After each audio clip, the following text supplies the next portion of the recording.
Friday stream with Jared in the Old West. I made it. I'm in the Old West.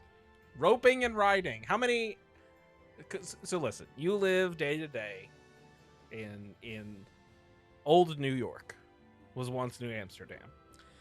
Yep. Not a lot of cows. Not a lot of livestock in Manhattan. How many cows you see in per day in Montana? I don't think we can go by per day because here at the ranch there are none. Mm-hmm. But when you drive around, dozens upon dozens upon dozens upon dozens.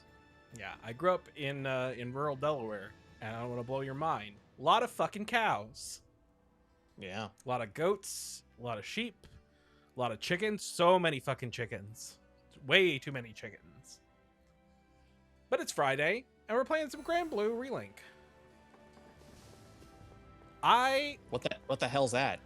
So Granblue is a game. Granblue Fantasy was originally like a kind of like a in like 2014 was a Japan only like browser and mobile RPG by like some like ex Final Fantasy like Umatsu, the big music person associated with Final Fantasy did it. One of the people who was very much associated with the art of Final Fantasy. So like this was a big series in Japan, pretty much exclusively. Then in 2024, eventually, this original game came out worldwide, and this is an action RPG that is set in the same universe as that ye olde game. It was originally being developed by Platinum, and then it was kind of in development hell, and eventually Platinum bounced, and a lot of the team that was at Platinum that was making the game left Platinum to join Cygames, which is the kind of the company associated with this specific with Granblue. So you have a bunch of like ex-Platinum people making this action RPG, which I think is very, very much like it is an action RPG that is, what if it was like a full JRPG that had a story and like, you know, you're off adventuring, and then once you kind of go through the story, what if it was then Monster Hunter that you could then, you know, play over and over and over and over and over again, get new gear and yada yada yada. So that came out in like PS5 and Xbox and all that good stuff. This is the re-updated, like this is the updated game with an expansion. And my understanding is, so like there's quality of life stuff that's been pushed. So like this is running on a PS5 Pro, and it didn't have a PS5 Pro mode before, or like it was one of those ones like it ran better, but it wasn't like it didn't have like a PS5 Pro patch. This now has a PS5 Pro patch, so it has a bunch of like you can remap a bunch of stuff. It's a lot of small quality of life things, and then it also has a huge expansion which includes a bunch of the end game Monster Hunter style stuff, and it has like a roguelike mode now too, which is basically like it makes it, not only does it have like this full on JRPG shit, but it also has Monster Hunter, which is obviously like Monster Hunter has grown in the West, but was obviously like has been gigantic in Japan for like decades now. Sure seems that way. That was such a long answer to what is this? But do you understand what it is now? Yeah, more so. Now, side tangent, technical. Yeah. I'm going to whisper, and I want you to tell me if you can still hear me. Okay. Okay. What if I whisper? Can you hear me, Grant? I can hear you. Okay, good. That means that this microphone is actually working. Terrific. All right. You sounded okay. All right. That's all right. I'm not going to continue to whisper. Just a mic thing. All right, well then, answer me this. Are you enjoying this game? I'm very much enjoying it because you know what was Monster Hunter before Monster Hunter? Phantasy Star Online. Real life hunting. Oh, or that. And so this is obviously not giving you any of like the aesthetic or like the sci-fi trappings of a Phantasy Star Online. But it feels very Phantasy Star Online to me, which makes sense because it's trying to ape a lot of like, it's trying to marry more traditional JRPGs with Monster Hunter, which is not to say that Monster Hunter doesn't have any of that, but you know, it's like, it's a little bit more. So it's unsurprising. Oh, shit. It's unsurprising that the game that's trying to be influenced by Monster Hunter feels a little PSO-like, which is to say, scratches an itch in my brain a little bit. Itchy brain. Yeah. You gotta be kidding. I did not fall down this fucking. I can't even really see.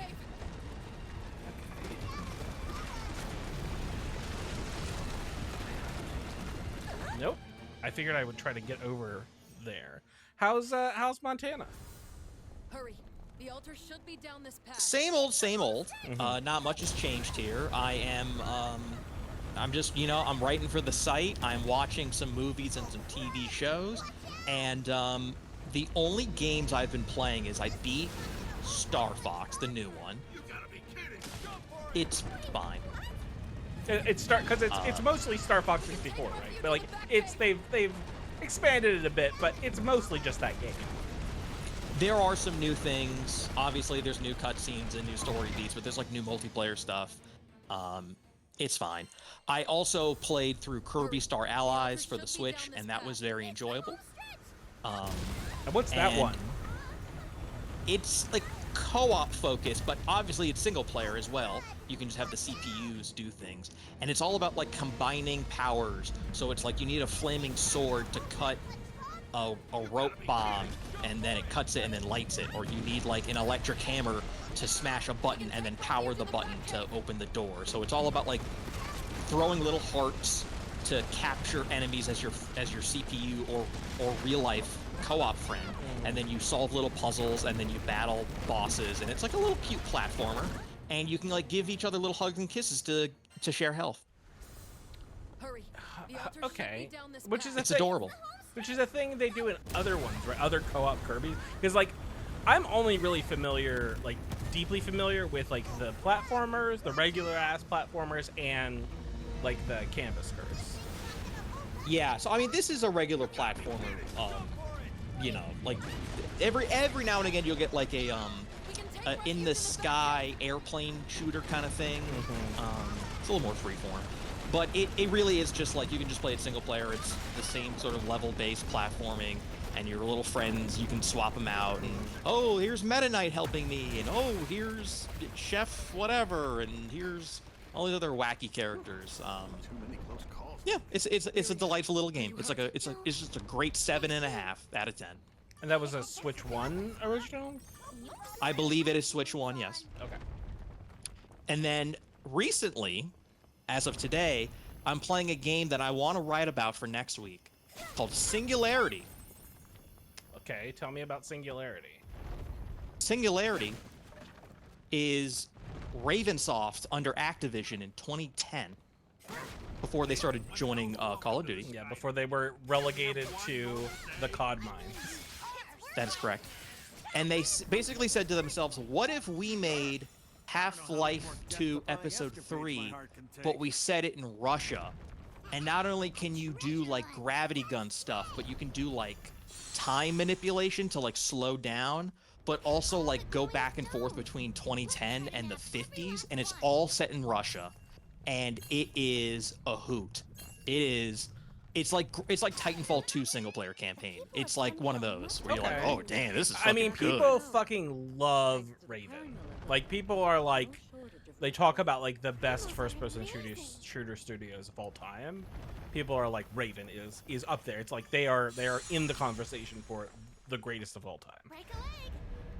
I want to write about this game more because people had been sort of like saying it's like it feels like BioShock and Half-Life and all these sort of other things mixed, and they sort of nailed it. Like the game's great.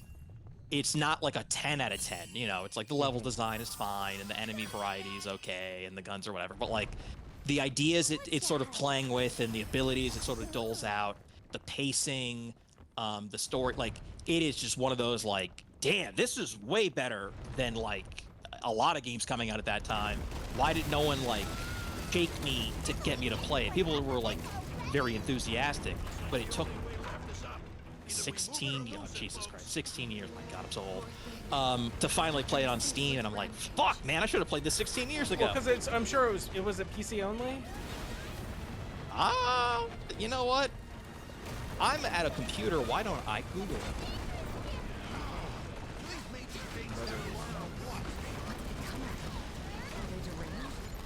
Oh, wow, there's a lot of things called singularity when you Google, so I'm gonna go to video games. There we go.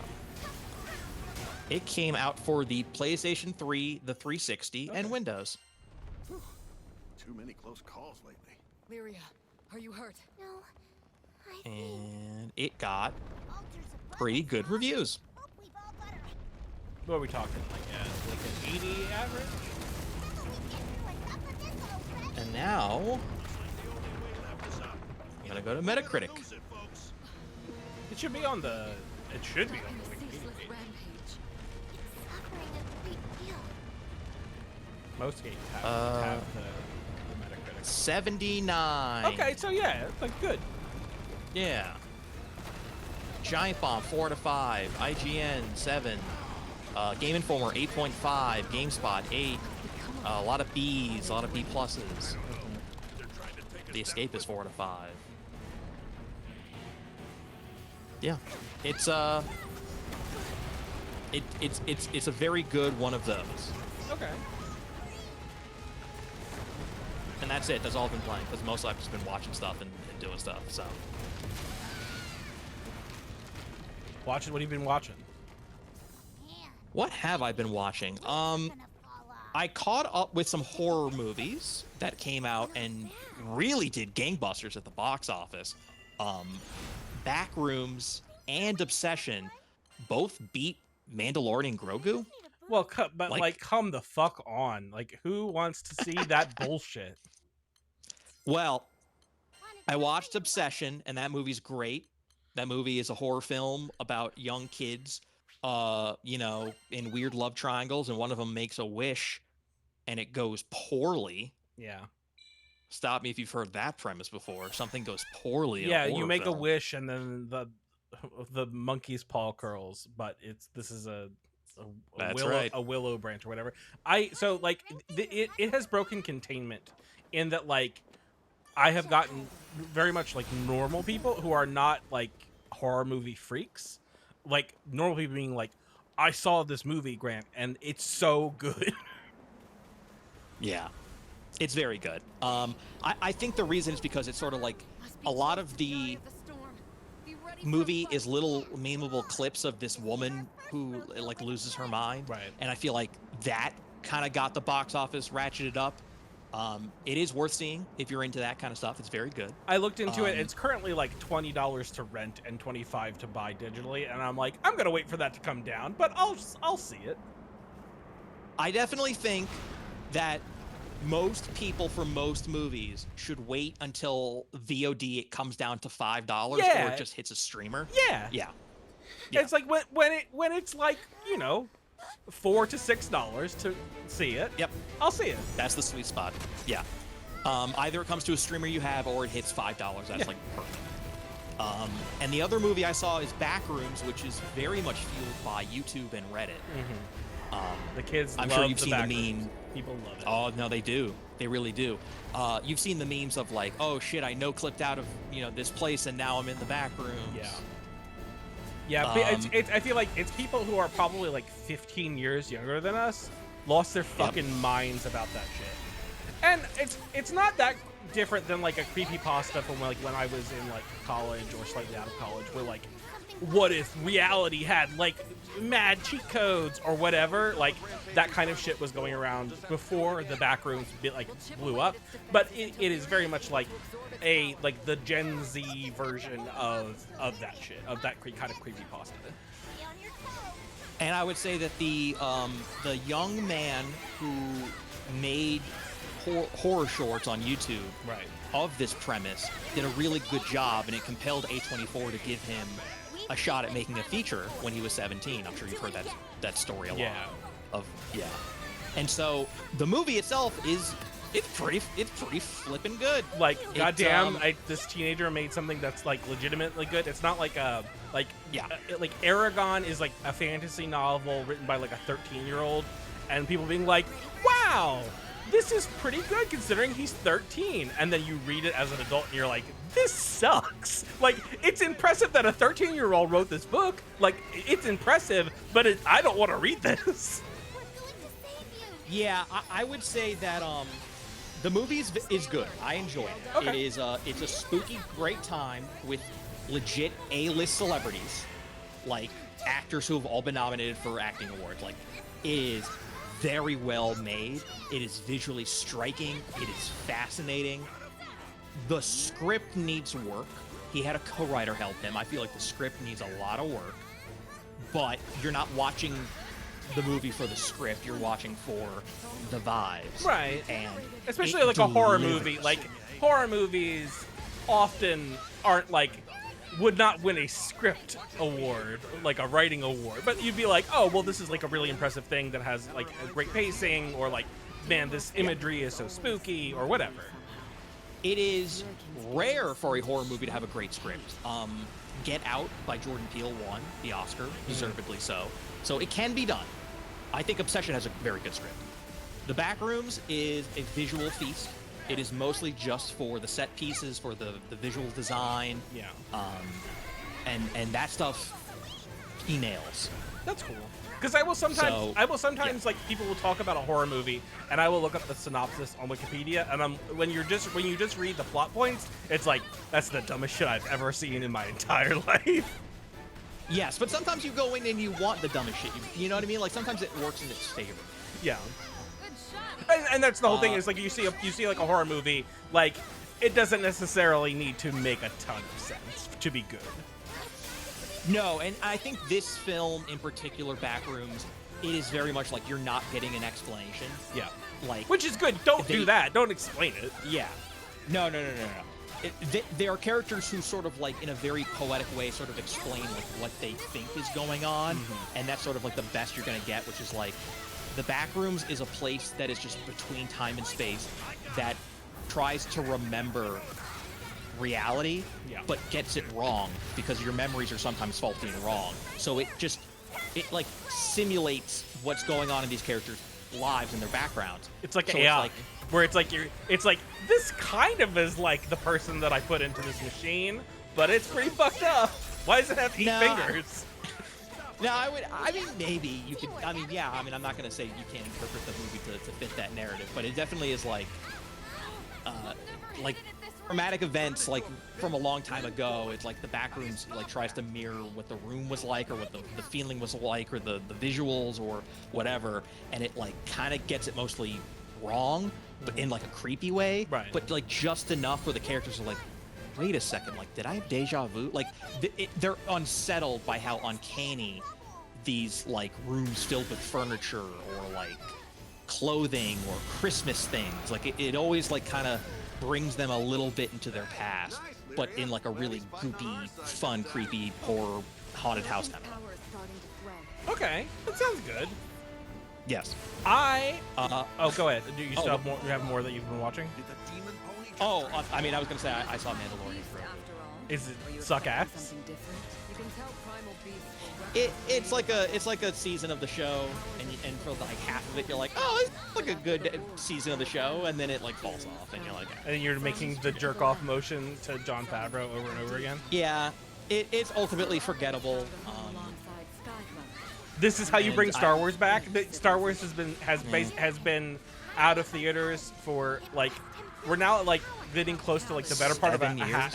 of like a better part of a decade, and this is what you Yeah. do to fucking bring it back. Is this like, I don't know, this could have gone to direct to streaming bullshit. Yeah. And I also saw the final season of The Bear, which is a return to form. So I've just been watching like a ton of stuff. I saw the Furious. That's like a Indonesian action film. There are so many things I've been watching that I could go on and on. But what were you gonna say? We watched the first season of Schmigadoon. Did you ever see Schmigadoon? Schmigadoon is on our list. That is something that Katie and I will get to someday. It's on our list. So we watched the first season, which very much is doing a pastiche of like 40s, 50s, and even like maybe even early 60s musicals. So like a lot of like Rodgers and Hammerstein type stuff. So like my mom, like I grew up watching a lot of that stuff. My mom loves those musicals. She grew up with them, and then as such they were on, and so like I absorbed a lot of it. And it's so much so that like every time they start a song, it's very much like, oh, I know exactly what they're parodying, and like the melody of this, where like you have like changed the melody of this by like 25% so that it is not actionable legally. It's really good. Because like but here's the thing. Here's the caveat. You have to really like those things that it's doing pastiche for. If you don't like them, like if you actively dislike the things that they're referencing, you are not going to have a good time. You're going to have a bad time. Interesting. We have not started the second season, which is Chicago, which is like the gritty like 70s era of musicals. I'm intrigued. So I'm excited to do that. I think it's a really, because it's you know, the plot is fairly predictable of like, you know, like they learn their lesson, or like, you know, and that's how they do the thing. Like they basically like wake up in a musical world where like these normal people from the normal world are now in a place where everybody just starts singing randomly if they can't, you know, if you can't express yourself through words, you sing, you know, that kind of stuff. And then they have to learn their lesson before they can go back to the music. It's a pretty straightforward like idea. It's executed very, very well. And it also, they have, because Apple canceled it before they could do the third, because they basically had three eras planned, and they only were able to do two. The person who was kind of like the creative head has adapted it to the stage, which makes sense, right? That it would be adapted to the stage. And so like the first season has been adapted to the stage, and it's on Broadway currently, and I think they're going to do a tour. And if the tickets, if they tour, and like because they're gonna, I think they're gonna be in Philly and Baltimore, if they're like decent prices, I might consider going. If they're fucking expensive, then I'm not gonna do that. Couldn't possibly be that expensive. Yeah. It also has to like, the nights that it will be there, do they work with the schedule and yada yada. I'm also not gonna, like, it's not that I'll never go to New York, but I'm not gonna schlep to New York just to see one musical. It would have to be like, that's not worth it. No, it'd have to be like a whole trip where you're doing multiple other things. Yeah. But like, driving into Philly is not that big of a deal. Like when like Wicked was touring for the 25th anniversary, we went to Philly to see the current cast. Did you enjoy Wicked? Oh yeah, no, it's the first half of Wicked is really great. Well, and then the second half of Wicked is still pretty good, but less good. No one mourns the Wicked Or the Wicked. John Wick. Yeah, John Wick. I saw the movie the first part adaptation, and then I said, I'm good. I don't need to see the second one, which I think a lot of people did. Yeah, that's fair. Like, I saw the good parts of Wicked. I don't need to see the half-assed parts of Wicked. Yeah. Yeah, I mean they added 2 new songs as like a sort of like, sure, here you go, you know, not padding out, but just like it's a lot of plot and there's not a lot of singing, so they try to flip that. It's like it's such a bummer, like because it's the play is kind of like too long, but like the problem is like they're trying to get through a lot of material, so they end up with a relatively long play, but then they still have to yada yada over a lot of stuff because it's like, all right, and then this other thing happens, and there's a time jump, and then like so they're just it's like it's moving all the time to be like, I don't know, like 3.5 hours, something like that, and. But even with 3.5 hours, which is a pretty long time, it still like moves really fast to get through it. No, and then we just wrapped my first rewatch and my wife's first watch ever of season 2 of The Sopranos, and I'm probably an hour out from Pussy getting whacked in the ocean. Do you think season 2 is better than 1? No, I think it's good. 1 is so. It's not as good as 1. 1 is so good. 1 is like, here's the thing, watching 1, every single episode, there's like at least one moment where I'm like, I laugh out loud. Like, that's so funny. Like, that's such a funny thing that they wrote. 2 is good, but you can kind of already see the core like psychology element starting to diminish. Where like 1, it's so intricate to all of the story stuff. What's wrong? And 2, the second season seems like it's there mostly to give Dr. Melfi stuff to do, and much less about like digging into Tony Soprano's bullshit. Yeah, it felt slower and longer. One of these days, I'll do that whole show with Katie. Has she's not seen it? She's not seen it, and but there's like, we have like a list going of like the movies and shows to get to, and it's like Breaking Bad is on that list. And her parents are lawyers and they love Better Call Saul. And it's one of those things where it's like, Katie, you have to watch this. She's like, I know. So it's sort of just been like this, like just ongoing of like, I know, I'll get to it, I know. People peer pressuring her into watching, you know, Vince Gilligan shows. Yeah, so I think to some extent The Sopranos was me kind of testing the waters with my wife. Because The Sopranos is not, it's definitely not like one of those shows that like hyper fetishizes violence. It keeps most of the violence to be like pretty like quote unquote realistic, meaning that like it's grounded. It's like, oh man, when you kill someone, it's fucked up. It's really fucked up, and it's gross, and you have like a corpse to deal with, and it does a lot of that stuff pretty great. Like, it's not like, man, isn't it so cool? Not that they never do that bullshit, but like most of the time this thing happens and it's like, well, fuck, now we have to deal with the ramifications of this bullshit. Yeah.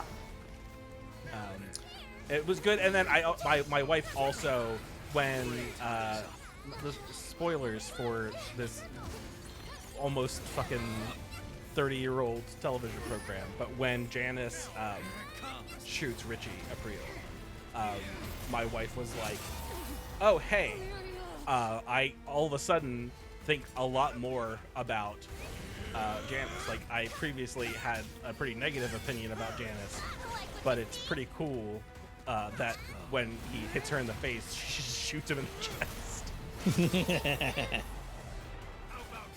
It's wonderful. Speaking of spousal abuse, I'm being summoned to go help feed the horses. The horses? So, yes, we have horses and we have donkeys on the ranch, and I have to go help feed them. Okay. You ultimately have to distract them in different groups based on what kind of food or medicine they're receiving. Okay. And that's a 2-person job. So this is where I will leave you and the viewers. Okay. So I bid you all farewell, and I will hopefully see you next week.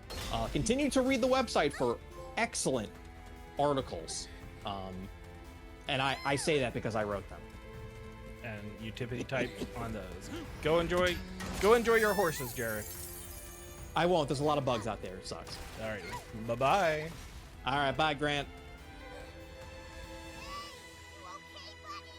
Hang in there. All right, let's play some fucking video games. Let go of me. Let go of her, you monsters.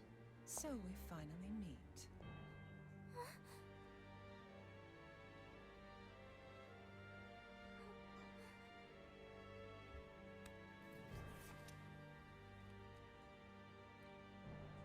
O shaman of salvation, long have we waited for this day. Okay. What? Shaman? Me? How The uncanny. noses So in this much in game are common real with weird the blue looking. butterfly and seed hollows Like, I energy. get it. It's like manga influenced. My but apologies. they're real weird looking noses. You must be bewildered by this disrespectful treatment. Who the heck are you? And what do you want from us? Oh. How rude of me. You may call me Lilith. They, the pilgrims of Avia. I, their shepherd. And I will not rest. Not until we open the path to Utopia. Estalucia. Utopia? Yeah, Estalucia is where we're trying to go. We're like adventurers trying to go to That's the Estalucia. same place we're headed. Ah, truly? Our goals eclipse one another. Then I needn't prattle on. This meeting has proven quite serendipitous. I promise to take care of everything. Now, dear Shaman, prepare yourself for glory, for a grand pilgrimage awaits us. We shall pave a new path to Estalucia. I don't think so. You don't get to make the rules on my watch. You fuckface! It Get fucked!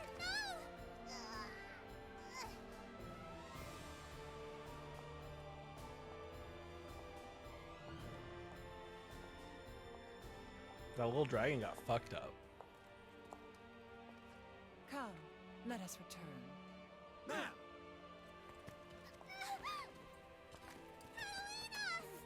Leave her. If I could just stand up. Give her back! Lyria! I won't go with you! Get off! Child of Flames! My name is...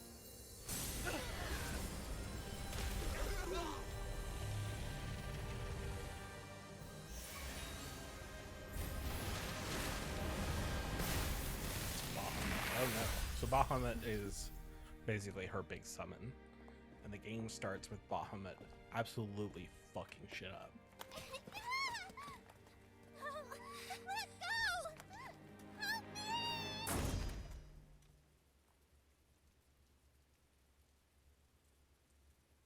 You are unworthy. Why do you have ribbons all over your sword?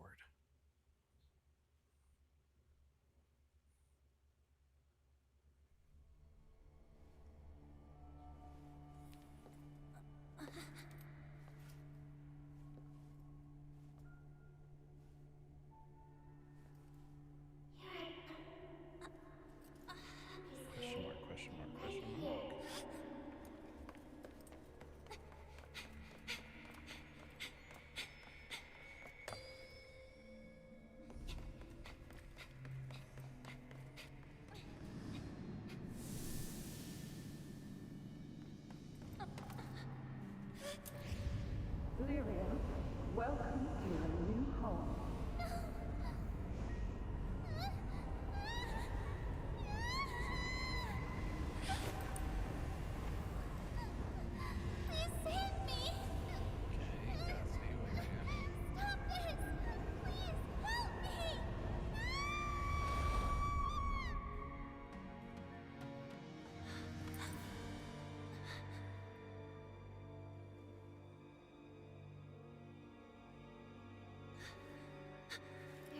you when I needed you the most. You're awake? You big jerk! Do You know how butt-face. worried I was? First those weirdos took Lyria, and then you wouldn't wake up. I'm very sleepy. Are you gonna be fine now?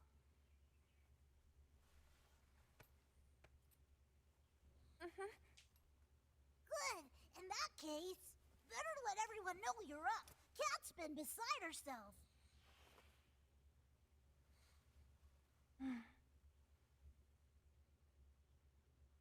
We can't afford to stop. We have to save Lyria. Whoa, try to cool down there, Cat. But I promised her. Okay. I promised her I would show her the outside world, no matter the danger. What if I can't protect her? What if I can't get her back? I refuse to... Captain!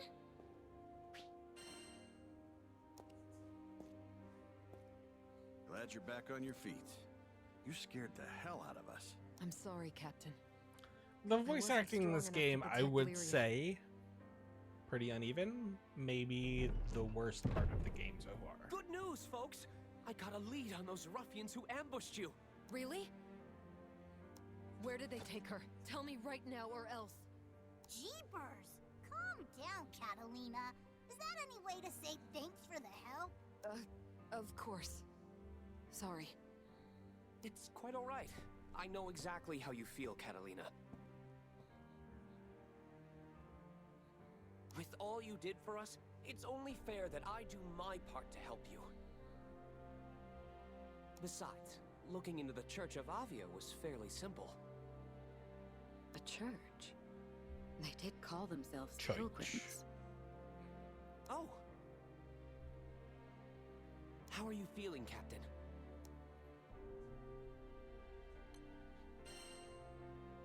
Never mind me. Where'd Avia go? Yes, well, about that. It seems like they're taking Lyria to Latanya Island. Where's that? Fret not. I'll show you the way myself. Whoa, slow down, champ. First of all, we're Skyfarers. We can't be babysitting.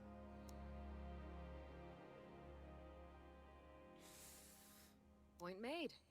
I see we've severely underestimated you, Roland.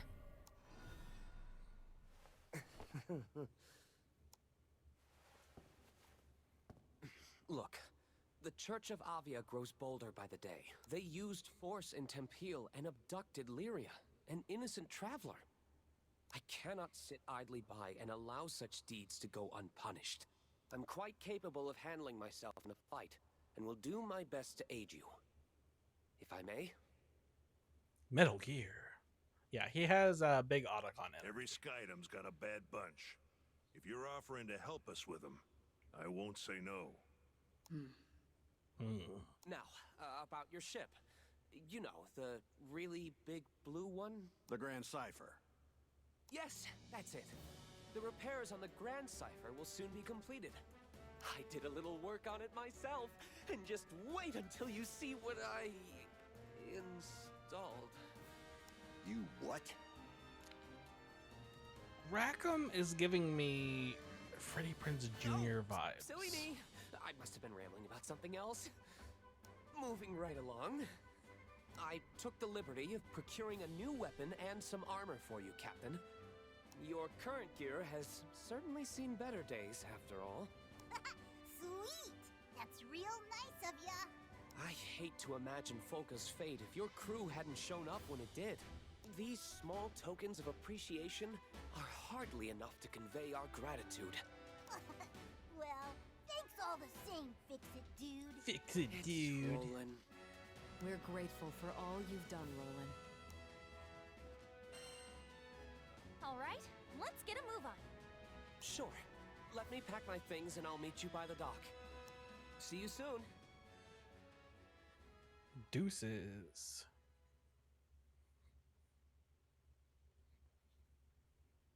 Lilith. Enough is enough. I've had it with these motherfucking snakes. And I got a new fit. All right.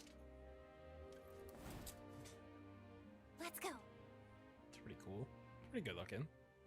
But yeah, I would say I'm having a good time. It's better than I thought it was. I had not really looked to it. I had not really looked into it very much, because like Granblue, it was like, here's Japanese, like here's very much like anime coded stuff, and which is not to say that I dislike all of it. I certainly don't dislike all of it. There's stuff in there that I absolutely do like. I do enjoy it, but just there's lots of it, and I'm sure when it came out in 2024 that I was just like, I'm playing stuff. It popped up like, I know, like it reviewed pretty well. It reviewed pretty darn well, and then like Digital Foundry covered it, and so like I definitely there was stuff, but I think I was just like, I was busy playing stuff, and I'm like, okay, it's some anime RPG. Maybe I'll look into it later, and then it really caught my eye with the new DLC stuff coming out. So I will definitely continue checking in. I'll definitely talk about it on the podcast when Jared's back. And but for now, thank you all for joining me, and go play some Granblue. Have a Granblue summer. Bye bye.